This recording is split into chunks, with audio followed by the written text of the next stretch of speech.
Information technology university से मैं दावत देता हूँ नवीद अहमद को, जिनकी उर्दू मज़ाहिया तकरीर का मौजू है सुना है उसका मनी लॉन्ड्रिंग का धंधा है।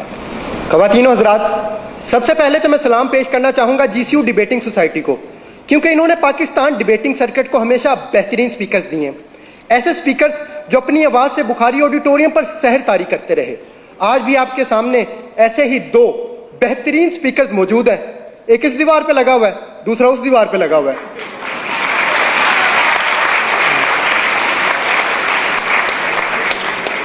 सदर आला वकार, पाकिस्तान में तो हर सियासतदान का मनी लॉन्ड्रिंग का धंधा है, इसलिए मेरी ख्वाहिश थी कि मैं सियासतदान बनूं ताकि इस मनी लॉन्ड्रिंग को खत्म कर सकूं।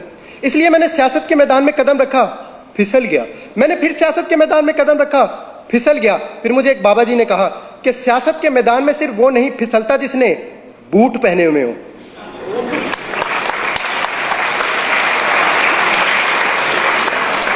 मैंने कहा बाबा जी मेरे पास तो बूट नहीं है, मैं क्या करूं? कहने लगे आपने घबराना नहीं है, तुम बूट पॉलिश कर लिया करो।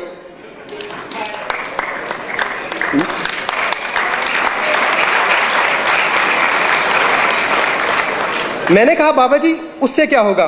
कहने लगे बेटा उससे मुल्क में तब्दीली आ जाएगी। मैंने कहा बाबा जी क्या मतलब, वजाहत करें। कहने लगे बेटा वजाहत मैं कर दूंगा मगर तुम डिस्क्वालीफाई हो जाओगे,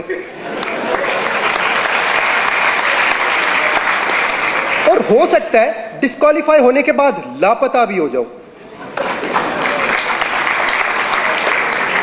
क्योंकि वो नंबर 1 है।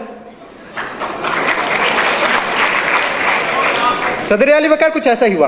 कुछ दिनों बाद मैं लापता हो गया और उन्होंने मुझ पर मनी लॉन्ड्रिंग का इल्जाम लगाकर जेल भेज दिया। जेल में मेरी मुलाकात एक निहायत शरीफ इंसान से हुई।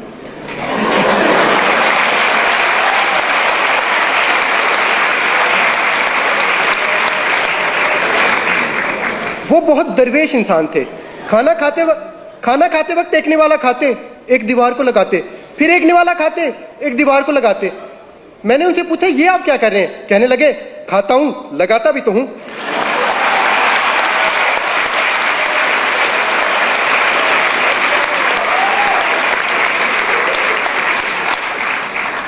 मैंने कहा बाबूजी सुना है आपका मनी लॉन्ड्रिंग का धंधा है, क्या आप इसी वजह से जेल में आए?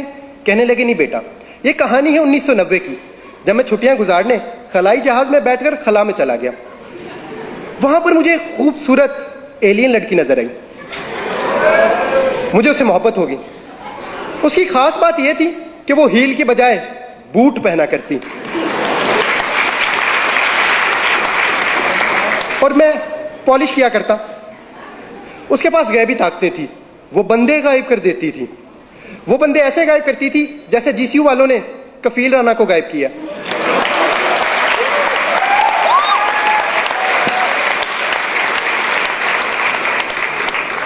फिर मेरी सालगिरह आई और सालगिरह पे उसने मुझे कुर्सी दी। 2.5 साल तक मैं कुर्सी के साथ खेलता रहा, फिर उसने कुर्सी वापस ले ली। प्यार मोहब्बत का ये सिलसिला ऐसे ही चलता रहा कि 1999 आ गया। इस मर्तबा उसकी सालगिरह आई और तोहफे में मैंने उसे बिल्ला दिया, जो डरता वरता किसी से नहीं था। फिर मैंने उसे कहा चलो आओ कोई धंधा शुरू करते हैं। कहने लगी पहले मेरे एक सवाल का जवाब दो, अगर एक लड़की गाड़ी में बैठी हो तो उसे क्या कहेंगे? मैंने कहा गर्ल कार। कहने लगी नहीं कार गर्ल। मैं कहनी गर्ल कार। फिर इसी कारगिल के इशू पे हमारी लड़ाई होगी।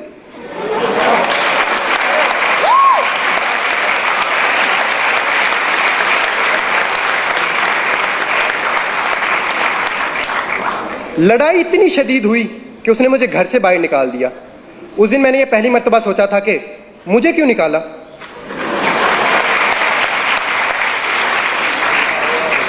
फिर वो 5 साल तक शुजात के साथ साइकिल चलाती रही।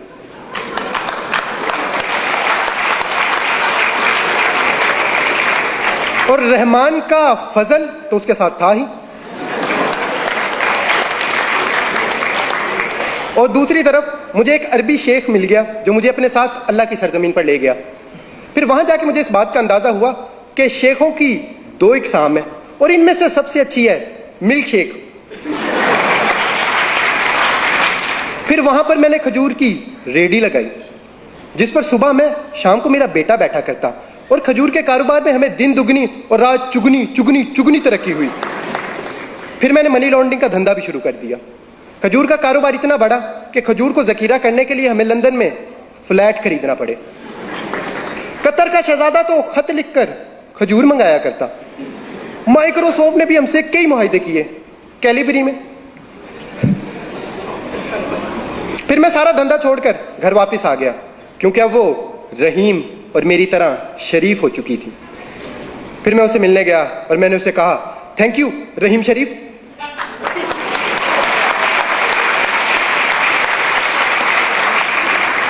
फिर एक दिन हम दोनों वोट डालने पोलिंग स्टेशन गए। वो अपना वोट डाल रही थी कि वोट जमीन पर गिर गया। यह देखकर मुझे बहुत बुरा लगा और मैंने उसे कहा, वोट को इज्जत दो।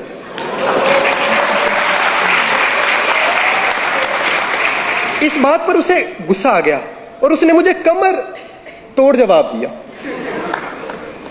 मैंने उसे कहा, फिर उसने मुझ पर मनी लॉन्ड्रिंग का इल्जाम लगा दिया और उसे मेरी मोहब्बत को ठुकरा कर किसी और के पास चली गई। मैंने कहा, बाबूजी आप उससे इतनी मोहब्बत करते थे, उसके लिए मनी लॉन्ड्रिंग छोड़ देते। कहने लगे, कैसे मनी लॉन्ड्रिंग छोड़ देता, फिर मेरे बच्चों का क्या बनता, क्योंकि उनकी लंदन में तो क्या पाकिस्तान में भी कोई जायदाद नहीं है। और अगर मैं मनी लॉन्ड्रिंग छोड़ देता तो रोटी कहां से खाता। मैंने कहा, देखें रोटी का वादा अल्लाह ने किया है और सालन आप लंगर खाने से ले लेते। फिर कहने लगे, मुझे छोड़ने की एक वजह यह भी थी कि मैं मोटा था और अब वो हैंडसम के पास गई थी। फिर मैं हैंडसम से मिलने बनी गाला मैरिज ब्यूरो गया, क्योंकि उनका शादियों का धंधा था।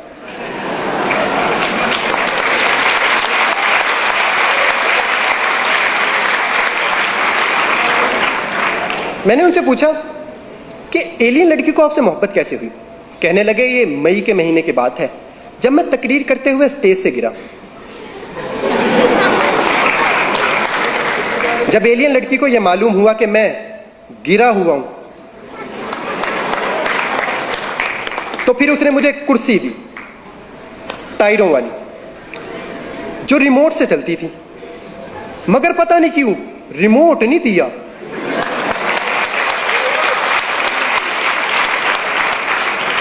फिर वो 1 साल तक कुर्सी चलाती रही कि रिमोट की बैटरी खत्म हो गई। उसने चार्ज करना चाहा, प्लग दूर था, इसलिए फिर मैंने उसे एक्सटेंशन दी।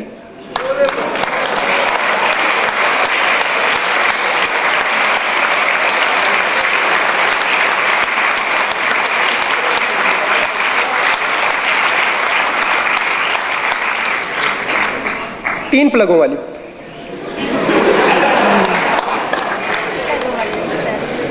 क्योंकि उसकी उम्मीद नाज का हमसे ये मान था कि आप सर्विस बढ़ा दीजिए। सर्विस बढ़ा दी गई।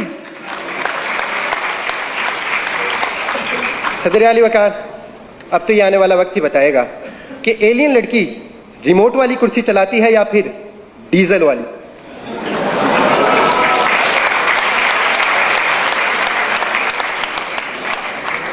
मगर मैं इस तमाम कहानी के बाद अब सियासतदान नहीं बनना चाहता, क्योंकि हमारे हुक्मरानी सियासतदानों की नहीं बल्कि एलियन लड़की की है। वो जब चाहे जिस पे चाहे मनी लॉन्ड्रिंग का इल्ज़ाम लगाकर उसे कहानी से बाहर कर दे। और अगर हमें ये मनी लॉन्ड्रिंग ख़त्म करना है तो हमें अपना जमहूरी निज़ाम बेहतर बनाना होगा, क्योंकि इस निज़ाम से हमें अक्सर बेवकूफ़ सदर मिलता है। अगर आपको मेरी बात पर यकीन नहीं तो मिसाल आपके सामने है।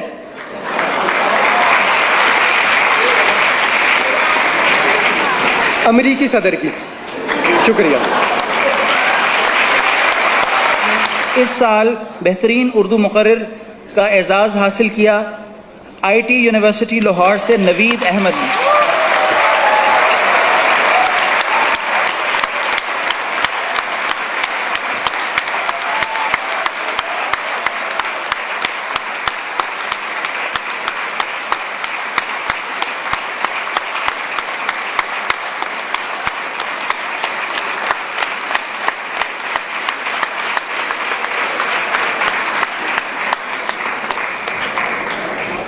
उनतालीसवें कुल पाकिस्तान अल्लामा Mohammad Iqbal bilingual declamation contest की टीम ट्रॉफी हासिल की इस दफ़ा इंफॉर्मेशन टेक्नोलॉजी यूनिवर्सिटी लाहौर